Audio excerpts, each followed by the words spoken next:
Hello friends, welcome to our channel RK Career Solution Training Academy. I am Rohit Kapoor, the CEO and founder of RK Career Solution Training Academy.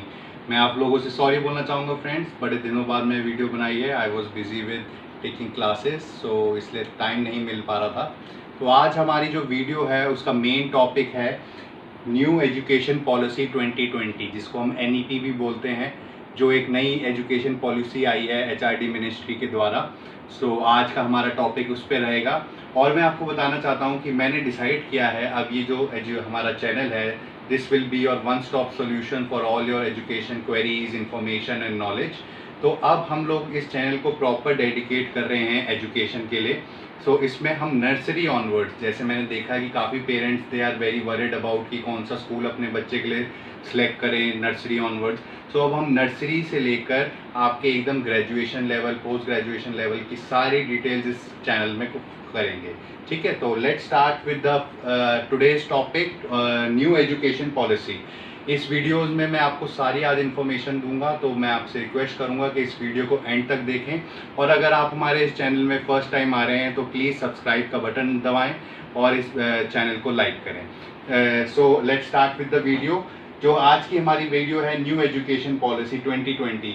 ये एक बहुत अच्छी policy, बहुत revolutionary policy आई है HRD ministry के द्वारा after 34 years. 34 years के बाद एक बदलाव आया है एजुकेशन पॉलिसीज़ में. जैसे कि कहा जाता है कि अगर देश की उन्नति होनी चाहिए तो उसकी शिक्षा बहुत अच्छी होनी चाहिए.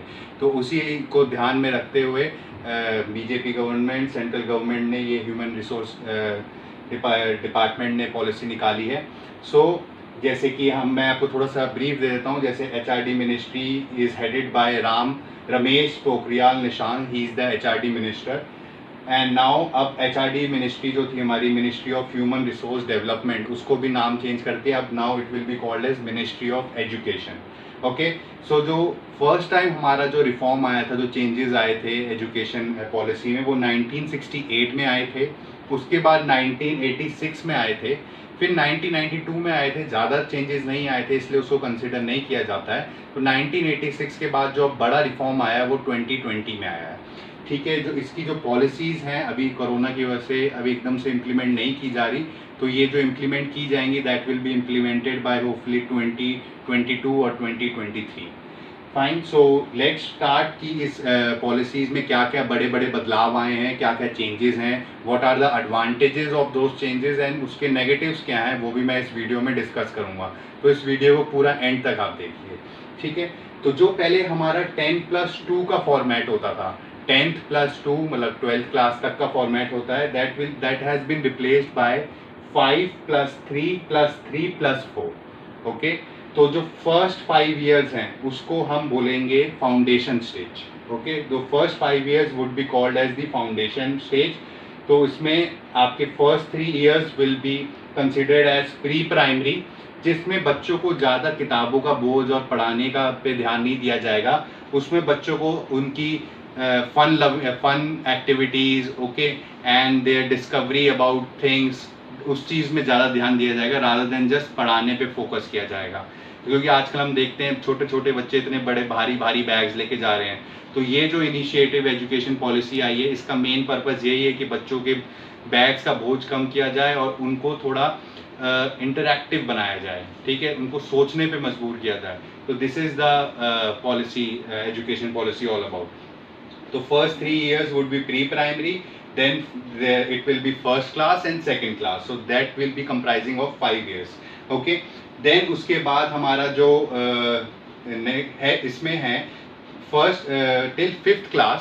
आपका पहले था कि English was compulsory, but now according to this new policy English is not compulsory, it will be taught as a subject. ये एक इंग्लिश सब्जेक्ट की तरह पढ़ाया जाएगा. और अब से हिंदी लैंग्वेज, और अगर आप किसी रीजनल, जैसे आप महाराष्ट्र के हैं तो मराठी, ओके, तेलुगु के हैं मतलब आंध्रा के हैं तो तेलुगु, ओके, तो आपको एक रीजनल लैंग्वेज में पढ़ाई कराई जाएगी. ओके, तो इसमें अब आपकी 5th क्लास तक हिंदी लैंग्वेज और रीजनल लैंग्वेज में आप पढ़ाई कर सकते हैं। एंड इंग्लिश को आपको एज अ सब्जेक्ट पढ़ाया जाएगा। English will not be a compulsory language जो आपको स्कूल में पढ़ाई जाएगी, राइट। तो 5th क्लास तक का ये है। उसके बाद 6th क्लास में जो बड़ा एक बदलाव आया है कि बच्चों को अब software, coding and vocational subjects पढ़ाए जाएंगे, जैसे कि कारपेंट्री, पेंटिंग, प्लम्बरिंग, फिटिंग।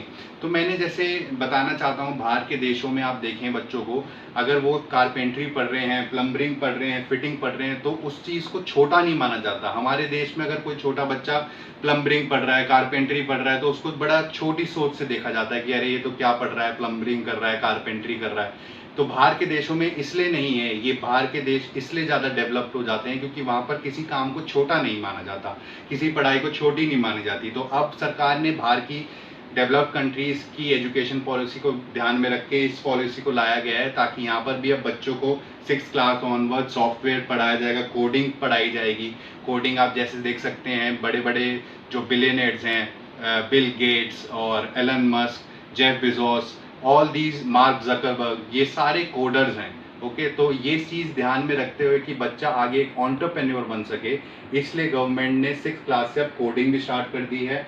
और ये सारे वोकेशनल कोर्सेज हैं, जैसे कारपेंट्री, पेंटिंग, प्लम्बरिंग, फिटिंग, ये भी पढ़ाए जाएंगे। इसके बाद पढ़ाया जाए जैसे कि वोकेशनल, बंद करो। ओके, तो जैसे कि इसमें अब 10 डेज का इंटर्नशिप पीरियड भी जाएगा। जैसे बच्चा कुछ सीख रहा है, कोडिंग सीख रहा है, पेंटिंग सीख रहा है, कारपेंट्री सीख रहा है, तो किसी भी कंपनी में जाके या कहीं पर भी जाके 10 दिन की इंटर्नशिप कर सकता है। इसको 10 डे बैगेज फ्री इंटर्नशिप बोला गया है। इसमें बच्चा जो भी सीख रहा है साथ साथ इंटर्नशिप भी कर सकता है। देन उसके बाद हम आते हैं एक और बड़ा रिफॉर्म है। पहले 10th और 12th के बोर्ड एग्जाम साल में एक बार होते थे, अब now it will B semester wise. Okay, 10th and 12th के एग्जाम साल में 2 बार होंगे, 2 सेमेस्टर्स होंगे साल में। ओके, एंड ऐसा नहीं है जैसे पहले होता था कि साल में एक बार बोर्ड एग्जाम हुए, बच्चे 2 महीने 1 महीने पहले तैयारी कर लेते थे और अच्छे मार्क्स ले आते थे और हो जाता था। अब इसमें क्या है, साल में 2 बार एग्जाम्स होंगे, 2 सेमेस्टर के, तो बच्चों को दोनों सेमेस्टर के मार्क्स एड अप होंगे और फाइनल मार्क्स जोड़े जाएंगे। तो बच्चे को दोनों सेमेस्टर में अच्छा परफॉर्म करना पड़ेगा मार्क्स लाने के लिए। पहले की तरह नहीं कि एक ही बार बोर्ड एग्जाम्स के लिए पढ़ा और बस पूरे साल मस्ती करी और ऐसा कुछ नहीं। अब दोनों सेमेस्टर के मार्क्स एड अप होंगे फाइनल मार्क्स में। ओके, उसके बाद जैसे हमारे पास जब हम 10th में आते हैं, 10th क्लियर करते हैं, 10th का बोर्ड एग्जाम्स क्लियर करते थे, उसके बाद हमारे पास ऑप्शंस होते थे, साइंस सेलेक्ट करें, कॉमर्स सेलेक्ट करें, ह्यूमैनिटीज़, आर्ट्स सेलेक्ट करें। तो अब ये स्ट्रीम सिस्टम ख़त्म कर दिया है गवर्नमेंट ने। ओके, नाउ अब अगर आपके पास आप आर्ट्स पढ़ रहे हो तो आप साथ में फिजिक्स भी पढ़ सकते हो, और अगर आप बायोलॉजी पढ़ रहे हो तो उसके साथ आप ह्यूमैनिटीज़ भी पढ़ सकते हो, हिस्ट्री भी पढ़ सकते हो। तो स्ट्रीम सिस्टम अब ख़त्म हो जाएगा। ठीक है, आप जो पढ़ना चाहो आप अपना वो सब्जेक्ट ले सकते हो। उसके बाद अकॉर्डिंगली वो इवेल्युएट होंगे, उसके बाद उसके आप एग्ज़ाम्स दे पाओगे। तो आप अब कोई भी ऑप्शन, जैसे जब मैं 10th के बाद 11th में जा रहा था तो मेरा मन था कि मैं इकोनॉमिक्स भी पढूं, बट मैंने साइंस स्ट्रीम ली थी तो मैं खाली साइंस के सब्जेक्ट्स पढ़ पाता था। But now due to this new education policy आप साइंस के साथ, बायोलॉजी के साथ हिस्ट्री भी पढ़ पाएंगे, फिजिक्स के साथ इकोनॉमिक्स भी पढ़ पाएंगे। तो आप जो सा सब्जेक्ट्स आप चूज़ करना चाह सकते हैं आप कर सकते हैं। So after that reports will be prepared. Now जो आपके report card will be prepared in a 360 degree format. जो हमारे रिपोर्ट कार्ड होंगे वो 360 डिग्री फॉर्मेट में होंगे, जिसमें आपका co curricular activities, how is your behaviour in the class and in the school and with all your classmates, and how you are in sports, वो सारा कुछ भी इसमें ध्यान रख के दिया जाएगा। और एक और बड़ी चीज़, इसमें अब स्टूडेंट्स को खुद को अपने आप को भी इवेलुएट करना होगा, राइट। तो इसमें बच्चा अपने आप को देखेगा कि मैं कैसे कहाँ स्टैंड करता हूँ, उसको फिर अपने आप को भी मार्क्स देने होंगे। तो इससे अच्छा है बच्चे को अपने बारे में नॉलेज पता चलेगी कि मैं कहाँ स्टैंड होता हूँ। ओके, तो ये जो आपका 360 डिग्री रिपोर्ट कार्ड होगा ये सारी चीज़ इवेलुएट करेगा और ये सारी चीज़ें आपको बताएगा। इसमें खाली ये नहीं कि आपके मार्क्स कितने हैं वो खाली नहीं होंगे, इसमें आपकी अदर चीज़ भी ऐड होंगी। Okay, so then we come after after 12th, now what is there for the graduation students. Okay, so जैसे अब 12th के बाद आपके फॉर एग्जांपल 12th में अच्छे मार्क्स नहीं आए बट आप अच्छा कॉलेज प्रेफर करना चाहते हैं, तो अब एक कॉमन एप्टीट्यूड टेस्ट दिया जाएगा जो कि लो स्कोरिंग स्टूडेंट्स हैं उनके वो भी देख सकते हैं। फिर कॉमन एप्टीट्यूड का जो मार्क्स आएंगे उसको आपके 12th के मार्क्स के साथ एडअप करके जो फाइनल मार्क्स आएंगे उसके अकॉर्डिंग आपको आप अपनी पसंदीदा यूनिवर्सिटी या कॉलेज में अप्लाई कर सकते हैं। Okay, so then we come to this graduation level. अब ग्रेजुएशन लेवल में क्या है, there is multi entry and multi exit policy which will be coming. Multi entry और मल्टी एग्जिट से क्या होता है, जैसे अब पहले आप ग्रेजुएशन करते थे, आपने ग्रेजुएशन में एडमिशन ले लिया, अगर एक साल के बाद आप बीटेक में लिया, आपको लगा कि यार बीटेक में मेरे को इंटरेस्ट नहीं आ रहा है, आपने बीच में छोड़ दी, तो आपको कोई डिग्री नहीं मिलती थी, राइट। अब क्या होगा, आपने एक साल बीटेक ज्वाइन किया, कोई फॉर एग्जांपल कोई भी कोर्स ज्वाइन किया, एक साल बाद आप कोर्स कंप्लीट कर मतलब छोड़ना चाहते हैं तो आपको उसके बाद भी सर्टिफिकेट मिलेगा। अगर आप 2 साल बाद छोड़ते हैं कोर्स को तो आपको डिप्लोमा दिया जाएगा। अगर आप 3 साल बाद कोई कोर्स छोड़ते हैं तो आपको बैचलर्स डिग्री दी जाएगी, और आप पूरा अगर 4 साल तक कंप्लीट करते हैं तो आपको bachelors degree in research you will be given with that. Okay, और इसमें अब एक क्रेडिट बैंक जैसा स्कीम लाई जाएगी। जैसे आपने फॉर एग्जांपल अभी बीटेक से स्टार्ट किया तो what ever marks you got in first year, अब आप बीएससी में जाना चाहते हो या किसी अदर कोर्स में जाना चाहते हो, तो आपके जो बीटेक के फर्स्ट ईयर मार्क्स थे that will be kept in your credit bank. जैसे कि आपके सेविंग्स अकाउंट में पैसा पड़ा रहता है, तो वैसे ही आपके क्रेडिट बैंक में अब आपके वो मार्क्स एडअप रहेंगे। जब भी आप किसी कोर्स में जाओगे तो वो आप उसको एडअप कर सकते हैं, right. So this is the multi entry and multi exit. आप कभी भी किसी भी कोर्स में एडमिशन ले सकते हैं किसी भी ईयर में, और किसी भी कोर्स से कभी भी एग्जिट कर सकते हैं किसी भी ईयर में। आपको कॉरेस्पॉन्डेंटली आपको डिग्री, डिप्लोमा, सर्टिफिकेट आपको इशू होगा।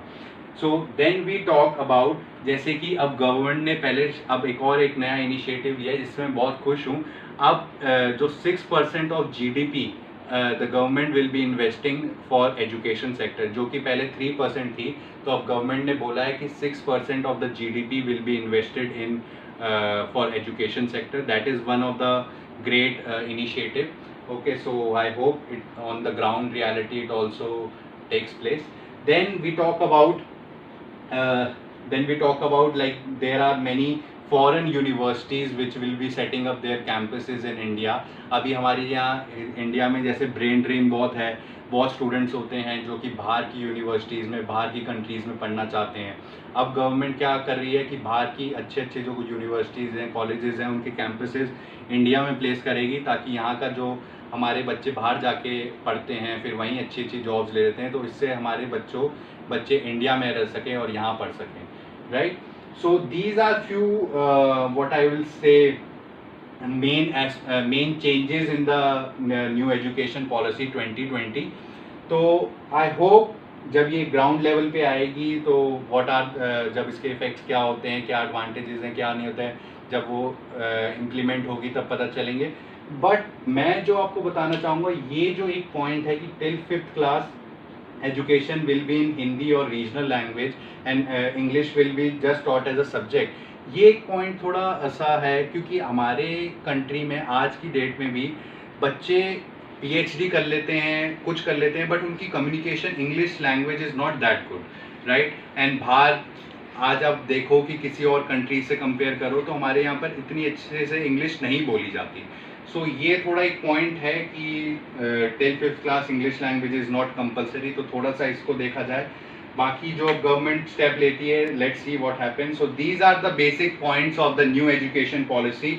आई होप आपको सारे पॉइंट्स अच्छे से समझ में आए होंगे, and let's see when it implements और ग्राउंड रियलिटी पे जब आते हैं तो क्या होता है। So that's all from me, and my next video would be on online versus offline classes. So what are the advantages of both and disadvantages. So please keep on watching my channel for all the education information and knowledge. Thanks from me. Have a good day.